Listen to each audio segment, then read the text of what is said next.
Bueno, nos metemos a temas de coyuntura política, que es un espacio en el que disfrutamos mucho hablar con gente que viene de todas las tiendas políticas, de todos los colores, no solo con analistas, con quienes están en la cancha del juego político cotidiano. Por eso conversar con Luis Durán, presidente del Partido Morado, siempre es una buena oportunidad para entendernos y poder conversar en torno a nuestro país. ¿Cómo te va, Luis? Bienvenido, gracias por acompañarnos. Hola, ¿cómo estás, Carlos? Muchísimas gracias por la invitación. Es siempre para mí un honor estar en tu programa, especialmente porque siento que en un país como el que estamos viviendo ahora, personas que estén comprometidas con ciertos valores que dan sentido a la República es algo extraordinario, ¿no? Y yo quiero agradecerte a ti tu compromiso con los derechos humanos, con la ciudadanía, con el sentido del bien común, que es algo que yo comparto desde muy joven y que creo que debe dar la luz a lo que tiene que venir en el Perú en los próximos años. Como tú has visto, estamos en una situación bien complicada Sí. y la situación complicada proviene de una falta de criterio de los políticos y del sentido del bien común en lo que hacen, que nos Mm. está llevando a una situación extrema muy compleja y que si no tomamos una decisión institucional de muchas organizaciones, de muchas personas, pues esto nos va a llevar hasta la anomia política y social. Y eso ya lo hemos vivido hasta en dos oportunidades en el último tiempo, en la época del terrorismo con Alan García y luego en la época del fin de la dictadura de Fujimori, donde la crisis fue tan grande que todo explotó, implosionó y tuvimos que reconstruir la sociedad nuevamente, ¿no? Y creo que estamos en una situación similar, un poco más grave, creo yo. Pero, ¿Sabes? pero es interesante cómo lo planteas, Luis, porque además no hemos aprendido de nuestros errores, porque luego vino el gobierno del presidente Toledo, que terminó en prisión, el gobierno de Alan García, que sabemos cómo terminó por el caso Odebrecht, en fin, hay una espiral recurrente donde los valores republicanos rápidamente se nos pierden de vista, tal como lo planteas. Yo quería preguntarte si han podido conversar en el seno del Partido Morado sobre la situación del Ministerio Público. ¿Qué les Sí, deja lo que está ocurriendo allí, Luis?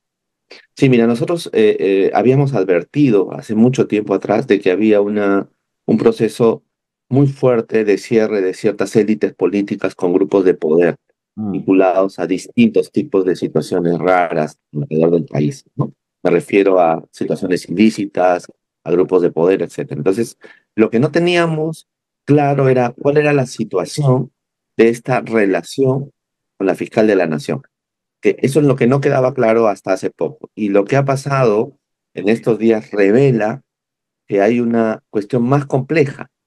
Y esa cuestión más compleja significa un tráfico de influencias y una Mm. introducción del poder, digamos así, de los órganos que deciden la justicia o que colaboran en la justicia en las decisiones políticas del Congreso. Entonces, eso marca una situación más de mayor profundidad de la crisis, Sí, señor. porque lo que está mostrando, Carlos, es que el gobierno, el Congreso y ciertos actores en otros poderes del Estado están confabulando para destruir a las instituciones que existen, ¿no? Vi el reportaje que la señora congresista decía que había una casta caviar. Yo creo que es al Sí. revés. Lo que hay es una casta de extremistas que están destruyendo las instituciones. Hay que decirlo claramente. Pero además, paréntesis, para seguir ahondando en esa reflexión, Luis, lo caviar parece ser ya casi un bolsón sin fondo, sin ninguna expresión clara. Ya yo no sé a quién se refiere Patricia Chirinos cuando habla de la mafia caviar, en quién está pensando. ¿Ustedes más o menos han elaborado una posibilidad de aproximación a ese concepto? Bueno, mira, había una idea que tú la debes conocer mejor, ¿no? Que Goebbels se introdujo en la guerra previa a la toma de Hitler en el mando en la República Alemana, ¿no? Que era la posibilidad de estigmatizar a aquellas personas que no piensan como tú. Así es. Yo creo que eso es lo que está haciendo la extrema derecha fundamentalmente y también la extrema izquierda. Recuerda que Sí, el señor. PRO de Perú Libre dice lo mismo, ¿no? Es estigmatizar a aquellas personas que pueden significar una reacción frente al poder que están obteniendo. Entonces, cuando estigmatizan lo caviar, lo que en el fondo están diciendo son aquellos que no actúan como nosotros. Eso creo que es el punto. Ahora, ¿cómo actúan ellos? Fíjate lo que hacen. Fugan, corrompen el Estado, etcétera. Entonces, pareciera que al estigmatizar lo caviar, lo que le Eh, están dando connotaciones positivas. El problema es que la lucha comunicacional e ideológica del centro, de la gente razonable, de la gente con sentido común, no está siendo clara. Y creo que ahí es donde está el problema. La estigmatización está llevando a una especie de ícono de personas que Mm, deberíamos salir y decir, oye, nosotros no le hemos robado a nadie, nosotros hemos servido al país, sí, señor. nosotros queremos que estas cosas funcionen bien con legitimidad y eso todavía no ha ocurrido. Por eso el partido siempre está llamando, Carlos, a la unidad de las fuerzas razonables. La unidad no significa que estemos todos juntos y unidos, sino que trabajemos cada uno en lo que le corresponde para intentar darle una salida viable a este país. Entonces, ese espectro de lo que ellos llaman lo caviar debería ser parte de un proceso más grande ciudadano de defensa de esos valores en los que creemos. Yo Mm, creo, escuchando a tu invitado anterior o al participante anterior, que a los jóvenes, por ejemplo, a los ciudadanos comunes y corrientes, les interesa la innovación, les interesa el crecimiento, les interesa ver cómo la tecnología les ayuda a avanzar en la vida. Eso son los valores fundamentales de la construcción de la República. Todos los que estamos haciendo política necesitamos volver esos esperanzas y dolores de la gente común y corriente para desde allí decirle al país que es posible hacer otra forma de gobierno, mm, una forma más democrática, Carlos, pero además una cosa que es muy importante, una forma más transparente de gobierno. Lo que está correcto. pasando en Perú es muy complicado, porque todo lo ocultan y crean narrativas. Mm, mm. Ahora, Luis, en medio de este trasiego en el que la fiscal de la Nación archiva carpetas fiscales de graves delitos a cambio de favores políticos, situando al Ministerio Público en una crisis probablemente más seria de la que dejó Blancanélida Colán, que era una crisis quizás más acotada, ¿no? Esta parece más estructural y además de feudos y de peleas internas que saltan en medio de este, ¿no? De este trasiego, como le digo, tenemos a un ejecutivo que parece mirar casi desde el balcón, sin pronunciarse, sin mediar palabra. ¿Cómo estás leyendo al Ejecutivo en este momento, Luis? Sí, mira, el Poder Ejecutivo está capturado por sus propias acciones del inicio de su gestión. La primera es una coordinación para construir su primer, digamos, grupo de gobierno, su primer grupo ministerial con varios actores en el Congreso. Segundo, está capturado por la muerte de más de 60 personas. Totalmente. Está capturado por eso, lamentablemente están capturados por esa situación. Y tercero, están capturados por su ineficiencia sistemática en la gestión del Estado. Yo te voy a Mm. poner un ejemplo. ¿Te A ver. acuerdas que construyeron todo un discurso sobre el fenómeno del niño? Mm, ¿Te acuerdas que dijeron que el fenómeno del niño iba a ser muy grave? Nosotros advertimos que eso científicamente no era correcto, que lo que estaba ocurriendo detrás de ese pensamiento era una distracción a la sociedad y es lo que estamos viendo. Ahorita está claro que el fenómeno del niño, el niño costero, no va a tener las implicancias que ellos decían que tenían, pero eso ya se sabía en agosto.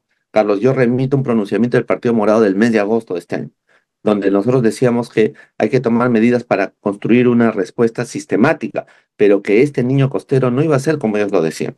Por ponerte solo ese ejemplo, entonces no tienen una visión de construcción. Tres capturas. La captura con el Congreso, la captura con la muerte de los ciudadanos y la captura con su ineficiencia.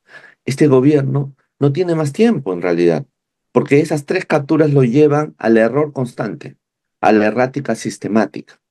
¿Cuál debería ser la solución para evitar que la captura destruya sistemáticamente lo que se está haciendo en el país? Yo insisto en eso, debería haber un adelanto de elecciones.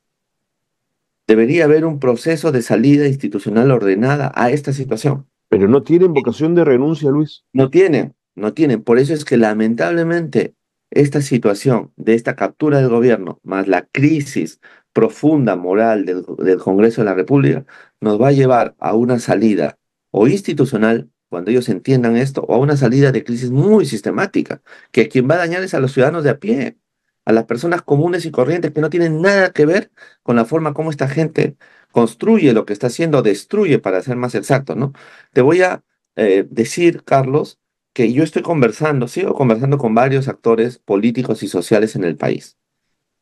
Hay evidentemente una incapacidad aún de llegar a acuerdos muy profundos sobre el sentido de la patria, pero sí hay ciertos valores que ya están apareciendo como consensos.